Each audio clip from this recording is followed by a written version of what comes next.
Hello 大家好，我係 Andy 叔，粟米嘅叔。咁今日咧就同大家講下 ChatGPT 殘四嘅。咁今日咧 OpenAI 咧就靜雞雞出咗 ChatGPT 殘四啦。咁個界面咧就同我哋平時用開嘅 Google 殘四咧就好相似嘅。咁呢條片咧就同大家分享一下咧 ChatGPT 殘四究竟有啲咩新嘅功能。咁同埋佢咧就同 Google 殘四點比咧，邊個勁啲咧？呢條片咧都同大家講下嘅。咁大家都知道啦，香港其實有好多日常嘅用語咧，係同內地市場咧係好唔同嘅。例如話，我哋要幫我哋嘅支付寶增值，內地咧就會話係充值。咁我哋平時睇網上嘅短片啦，內地就會話係睇網上嘅短視頻。咁我哋坐的士，內地就會話係坐出租車。咁問題嚟啦，如果我哋公司已經寫好咗一份稿啦，係針對香港嘅市場嘅。咁後來我哋就要揾人咧，就去譯翻一個針對國內市場或者內地市場嘅文字啦。咁呢個時間咧就好睇 AI 功力啦。如果我哋用 Google Translate 嘅話咧，佢似乎而家咧都係未能夠了解內地市場嘅用語嘅。咁佢只不過咧純粹一般咧都係好似將繁體字直情係譯做簡體字。好簡單咁樣嘅，佢就唔能夠將你嗰啲用語咧就改變嘅。好啦，咁我哋為咗要測試 ChatGPT 殘四識唔識得去按住唔同地區嘅慣常用語做翻譯咧，我係特別準備咗8條咧有香港廣東話嘅句子，咁啊睇下呢個翻譯軟件咧識唔識得去翻譯出內地市場都能夠睇得明嘅文字啦。咁啊喺我準備呢個測試嘅途中咧，其實我就已經咧同 Google Translate 做咗個測試㗎啦。咁但係我就發現咗咧，原來佢一句都係譯唔到嘅，即係佢純粹係將繁體字譯做簡體字嘅。咁所以咧，我哋呢條片咧就唔再特別講啦，咁啊無謂嘥我哋大家時間啦。好，咁我哋測試啊即將開始啦。咁我第一個測試咧就係話我嘅支付寶要增值。咁我先嚟到呢個 ChatGPT.com/殘四啦。咁用法係非常之簡單嘅。咁大家咧就先揀咗 Chinese 啦，大家就揀香港。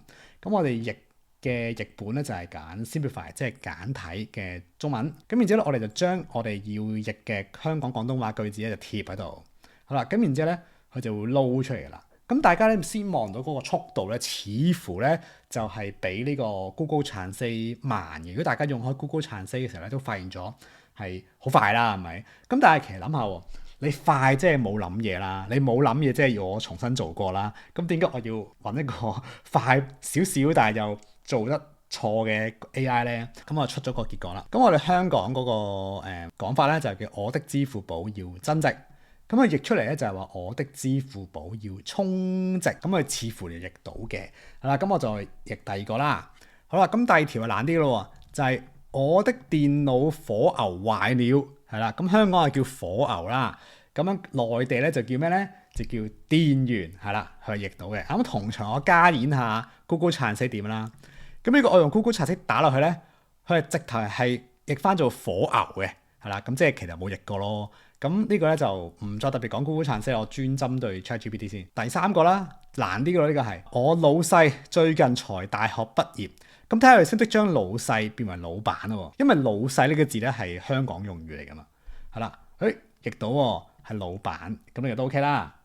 咁我就難啲咯，就話他給我很多十 book。係啦，十 book 係潮語嚟嘅，睇下識唔識潮語啦。咁佢咧就譯唔到啦，他給我很多十 book 係譯唔到嘅，所以純粹係譯翻做簡體字啫。咁但係我就發現咗咧，如果你有陣時啦嚇，我唔知今次得唔得啦，你加翻個語境落去咧，例如話成段話係我的老細最近才大學畢業，加翻嗰個語境俾佢，咁就 OK 嘅咯，譯咗少少。雖然佢譯錯，但係佢都有嘗試將十 book 譯落去嘅。咁我陣間咧就會教大家點樣可以去譯得再準啲啦。都唔好陣間啦，而家即刻啦。下邊有4個功能嘅。咁就係話你想譯得比較有啲咩嘅語氣，例如話第一個啦，就幫我譯得再暢順啲啦。咁第二個咧就係譯呢個商業官方語氣。第三個咧就譯俾小朋友睇嘅簡單嘅寫法。最後一個咧就係做一個學術嘅文章。咁我試下譯呢個先，係啦。咁如果我哋大家未 log in 底下咧，你撳下邊嗰個咧，佢都唔會叫你 log in 嘅。咁所以大家放心啦，係啦。咁撳落去。咁然之後咧，你見到個 prompt 咧就係話寫 translate 呢句 to 呢個簡體中文啦，然之後個 tone 就係要流暢嘅。咁我試撳落去啦，咁我就發現咗咧呢個 OK 嘅，但係佢都係有少少錯，佢都譯唔到個潮語，佢 support 佢就譯咗做小費咁樣咯，係啦。咁但係佢老闆係 OK 譯到嘅，所以我覺得其實佢唔係話完全 OK 咯。咁先揀咗嗰個地區先，先揀地區先，然之後再貼落去。呢個係譯唔到啦，短片佢仍然都係用短片嘅。咁但係如果我試下我用下邊呢啲模式，佢就會譯到嘅喎，係嘛？短視頻佢就譯到咯，即係你入到嚟呢個視窗裏邊咧，佢用嗰個 AI 咧就會係再高級啲，咁你就譯到咯。但係如果你係就咁喺出邊咧，你唔去入邊嗰個對話視窗咧，佢嗰個 AI 就係我估係流啲咯，係啊，流啲咁樣就譯唔到咯，係啦，流啲呢個字咧未必譯到。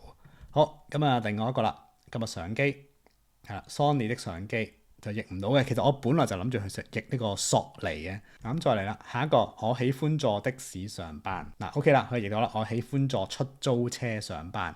咁如果同時間嘅 Google Translate 咧係冇嘅，佢都係我喜歡坐的士上班，純粹係將個繁體變簡體啫，佢唔識得將用語嗰個慣常用語變嘅。但係咧 ChatGPT Translate 就 OK 啦。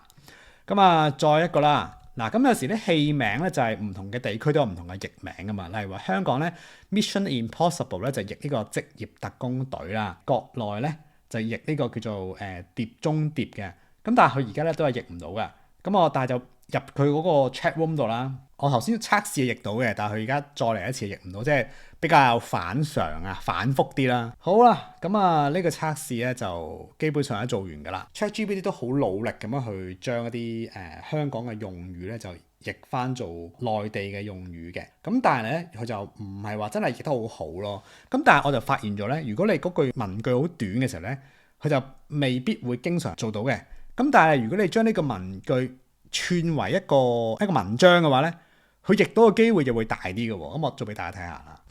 咁我又將嗰個頭先嗰幾個例句咧就串成埋一篇文章啦。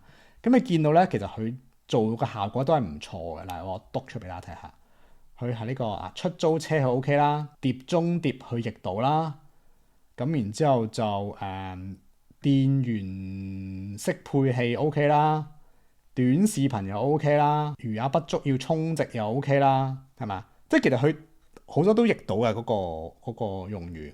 咁所以咧，大家如果真係想譯得好啲嘅時候咧，就未必一定係用呢個界面去譯嘅，因為呢個界面去譯出嚟嗰個效果唔係太好。你最好咧就係入一入去呢個視窗度，裏邊再做一個翻譯。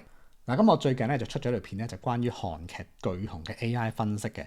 咁如果大家有興趣或者睇過巨熊呢條片嘅話咧，就想睇下裏邊個 AI 究竟係咩意思咧，都歡迎去點擊呢條片去睇下嘅。好啦，咁啊多謝大家支持啦，拜拜。